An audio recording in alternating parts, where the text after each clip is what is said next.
কুটুমবাড়ি মানে কি ভাবছো? কুটুমবাড়ি মানে সেই কুটুমবাড়ি নয়, যে কুটুমবাড়িতে এই অচেনা শহরে আমার কিছু সম্পর্কের মানুষ রয়েছে। সেই কুটুমবাড়ির কথা বলছি না।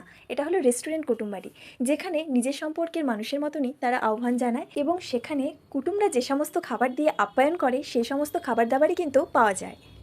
পারস পেতে খাবো তো বলি, কিন্তু এত আইটেমস থাকার পর আমি তো পুরোটা শেষই করতে পারলাম না একবেলাতে। দুপুরবেলায় সব নিয়ে বসেছি, কিন্তু কোনোটাই আমি পুরোপুরি খেতে পারলাম না। তাই কিছুটা খাবার সাইড করে রেখে দিলাম, কারণ এতগুলো খাবার খাওয়া আমার পক্ষে একা সাধ্য নয়।